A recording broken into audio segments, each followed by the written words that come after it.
Oh, you're right, guys. I was going to start this video up on the allotment, but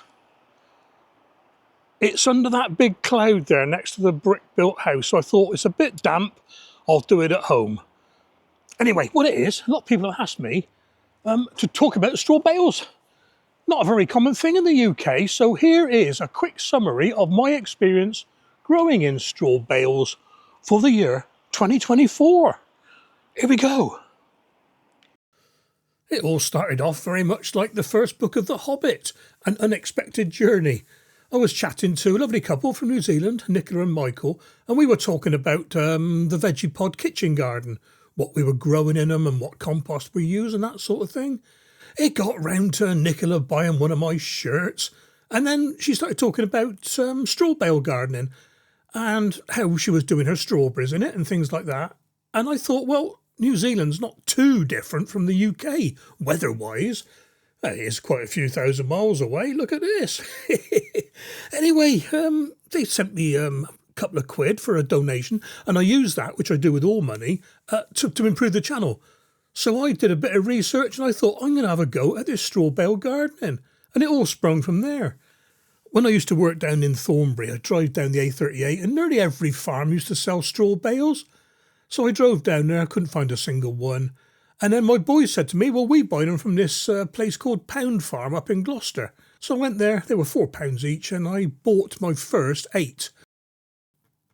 After I put the first 2 down, I thought, well, I could maximise the space here. So the next 4 I laid side by side, and it did work. It was much easier to manage. And the last 2 went down the boundary between 2 plots. I probably won't do that again, but more about that later. I was happy with the layout, and I tell you what, I'm glad I put them in place when I did, because once it rained, once they got wet, you could not move them. And if you did try to move them, they would have just fallen apart. They were put in place mid-February, and I started conditioning them towards the latter part of March, around about March the 20th, I think it was. I just wanted the weather to warm up that little bit. Lesson learned here. What I'll do with my potato bales next year is I'll start those off a little bit earlier. They were a bit late. I didn't get my potatoes in till around about the end of April, I think it was. Like I said, I spent a fair bit of time researching how to grow in straw bales and how to do it properly and how to condition the bales. And here is the regime that I sort of followed. So basically you have 3 choices with the fertiliser. Ammonium sulphate, which is 2100 NPK, urea 4600 NPK, or you can go organic or natural, whichever you want to call it. If you go organic or natural, it will take at least 3 times as long because the quantity of nitrogen is so low. It really does take a long time to get the bales fired up. And as you can see by the chart there, it takes around 12 days anyway. So 3 or 4 times that, we're talking a month, month and a half. Even though I use both on the chart there, we'll just stick with ammonium sulphate. The numbers are easier. So per bale, on day 1, scatter 1 cup of ammonium sulphate over the bale. I used half a cup twice, just in case I dropped it all. And then soak that ammonium sulphate well into the bale. You soak it to run off, soak it so it's coming out the bottom. Day 2, do nothing, just water the bale, saturate it again. Day 3, another cup of ammonium sulphate and saturate it, and so on and so forth down the chart. By about the end of day 6, the bale should be warming up a bit. Mine did, but only a few degrees, not the massive rises that I've seen on some American sites. And towards the end there, day 10, day 11, switch to a balanced fertiliser and start planting from day 12. Potatoes were easy to plant. Pod your hole, drop in a bit of potato fertiliser, in with the seed spud, and I backfilled with a little bit of compost. And it really was plant and forget. And imagine my happiness, my delight when I saw those first sprouts coming up.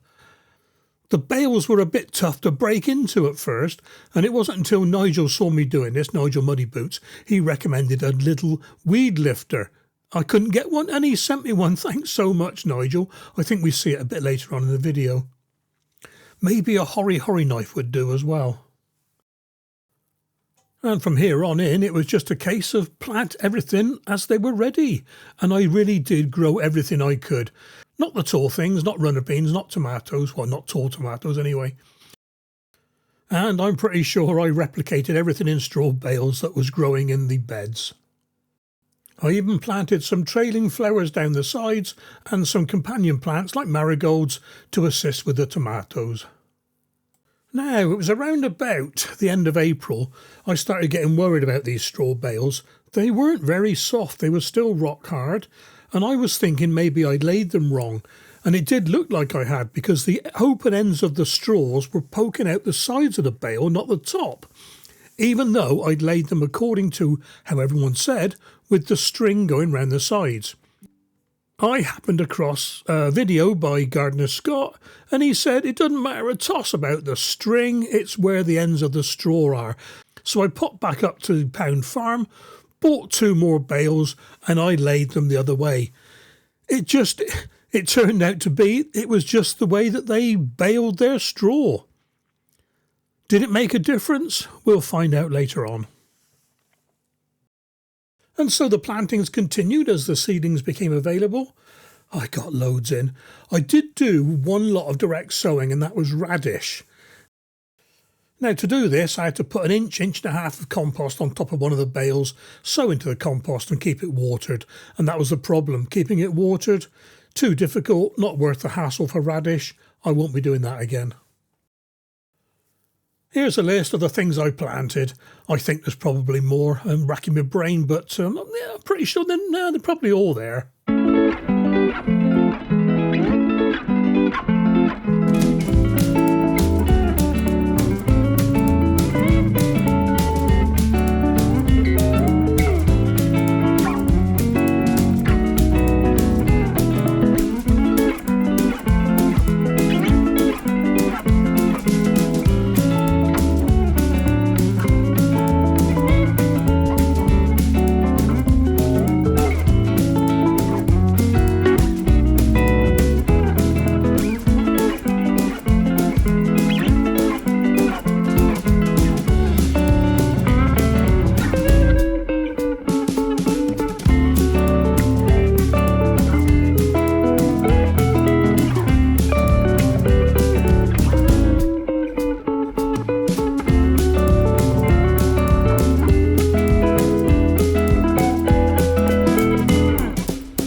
A lot of questions and comments about pest damage, and to be perfectly honest, slugs didn't bother me at all in the straw bales really.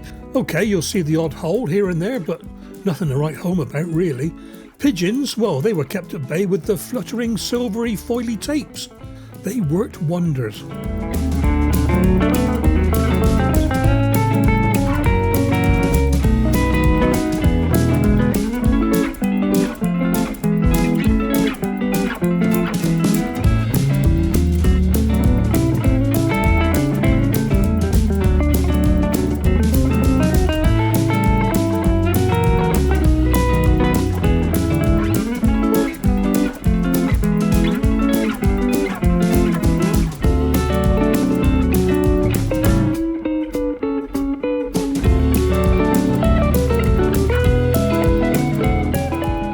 I made a bad choice with the tomatoes. The variety I picked was Tiny Tim, and they tasted blooming awful. Huge thick skins for such a tiny tomato that were tasteless. I will grow tomatoes next year, but I'm going to try my favourite, either Tumbler or Tumbling Tom.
I didn't know what to expect really with the potato harvest.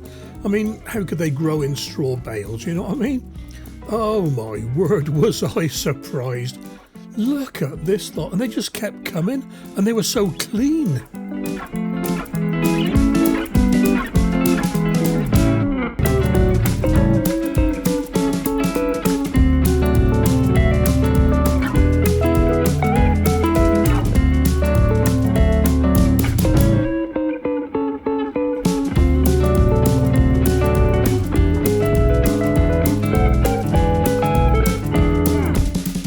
So I think for me, the stars of the show has to be the potatoes and the tromboncino squash, possibly the Virginia rooster squash as well. That turned out very well.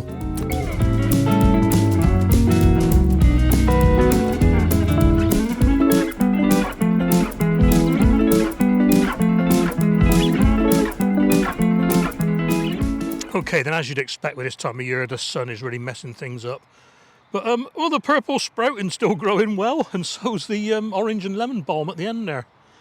But as you can probably tell from this, the bales are totally collapsed now. Some are worse than others.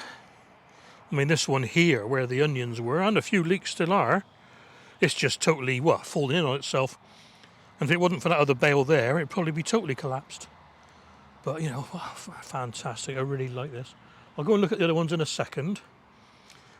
Yeah, so plenty. I didn't even realise I had these. How's that for a radish? Look.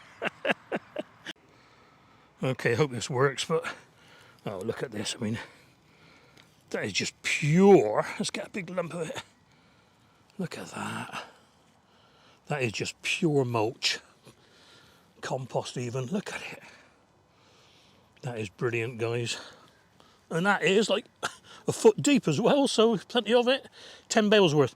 So like I said before, probably say lots of things 2 or 3 times over me. Going to be could be 8 bales here again, maybe 10, I'm not sure. And I think I'm going to replicate it over there, so that they're at this end near to the water. But excuse the sun, we're next to the hose pipe, make watering easier. Quick look at the other one. Yep, same again. Look, totally collapsed in the middle. In fact, it's the wheaty grass stuff that's holding it together. Look, but what a fantastic quality!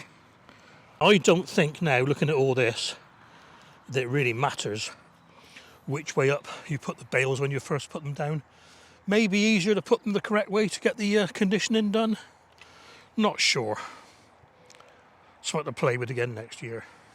Okay then, so in 2024, the straw bales were where these red rectangles are. I made a mistake, like I said, putting the ones against the neighbouring plot. They were just a bit too hard to manage, so next year I'll be putting them a bit different, which you'll see in a minute. Lessons learned? And my son and my granddaughter, Sky's just turned up. Say hello, Sky. Hi. Is that it? Yeah. Okay then. Right, we'll carry on with the allotment in a second. Hang on. Talk about being put on the spot. Brilliant. She'll be so embarrassed when she hears this online. Anyway, like I said, I'm going to change the straw bales a little bit next year, but we'll see that in a second. Lessons learned. I think I will start a little bit earlier next year. And the other lesson I've learned is it doesn't really matter which way round the bales go. I did get a bit stressed about it back in April, early May. What I think does matter is if the straw is vertical, they do condition a bit quicker. But I think you'll agree that I had very good results from the initial 8, which were inverted commas laid wrongly, and also from the later ones, but the later 2, did catch up. So for next year, I'm looking at putting 8 bales either side at the top of my plot. That's plot 26. No bale going down between the plot boundaries. It just didn't make sense in the end. There are plans afoot for the frog and toad plot, but I'm keeping those to myself for now because things change and I don't want to be made to look a fool, or any more of a fool than I already do. Okay, Danny, shut up. Okay, guys, hope you've enjoyed this. It really was an adventure for me, and I am chuffed to bits at the results. Hoping for just as good in 2025. Look after yourselves, and I'll catch you on the next video.